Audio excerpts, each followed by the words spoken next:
সোনার দেহ তুই এই সময় ঘরে আসলি কেন? কেউ দেখলে সর্দারের কানে লাগাই দিব।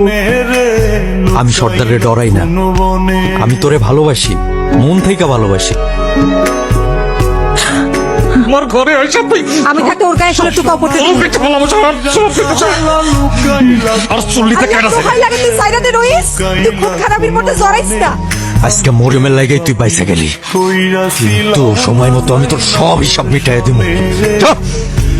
টুকরা টুকরা করে কয়লার সাথে এটার ফাটার মধ্যে ফেলাবো। এই রইস, ম্যানেজার তোরে ডাকে। কই ডাকে? আমতলা চল। ম্যানেজার এই সময় ডাকলো কেন? আমি জানি না। আসসালামু আলাইকুম ম্যানেজার সাহেব, ডাকছেন আমারে? সর্দারের সাথে কি হয়েছে তোর? কই কিছু হয় নাই তো। তারা মারতে গেছিলি কেন? আমি তারে মারতে যাই নাই। এখানে মস্তানি করা চলবে না, বেশি বাড়াবাড়ি করলে ওই চুল্লির ভিতরে ফেলা দেবে। তারে আমার লগে তেজ দেখাইতে না কইরেন, বেশি তেজ দেখাইলে ভালো হইব না। হারামজাদা, আর যদি তোর সর্দারের ঘরে আশেপাশে দেখি, খবর আছে তো, কথাটা মনে রাখিস। যা মন দিয়ে কাম কর, আর বেশি লাফালাফি করলে চুল্লিতে ফেলা দেবো। কি হইছে তোর? দেখা করস না কেন? তুই জানোস না তোর লগে আমার দেখা করা নিষেধ? আমি এত কিছু জানতে চাই না, আমি শুধু জানি আমি তোরে ভালোবাসি, তুইও আমারই ভালোবাসিস। তুই আমার, আমি তোর। আর পুরা দুনিয়া কে কি কইলো আমি এত কিছু জানি না, আর জানতেও চাই না। সর্দার কই? জানি না, মনে হয় বাজারে গেছে। আসছো কেমন? ও কি আর জ্বালায়? কেডা? আরে ওই বদমাইশ রইস। কি করছেন ওরে? তেমন কিছু না, দিছি শর্ট থাপ্পড়ে, যাতে তোমার আর না জ্বালায়। কেন মারছেন কেন?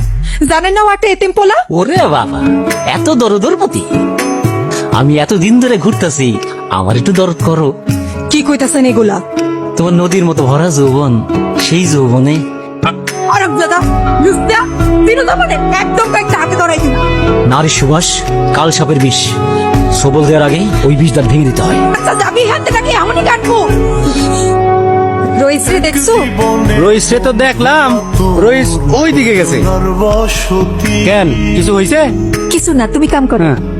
বদলাই গেলি কেন রইস? তুই চুপ করে থাকলে আমার দমটা বন্ধ হয়ে যাইব। কথা কর রইস। আমি তোরে চাই। আমিও তোরে চাই, তোরে ছাড়া আমি বাসুম না। কিন্তু কিন্তু কি? আমরা ভুলের মধ্যে আছি। খুইলা কও। আমরা ধইরা নিছি আমাগো ভালোবাসার মধ্যে খালি ওই সর্দারি কাটা, কিন্তু এর বাইরে আরো অনেক কাটা আছে।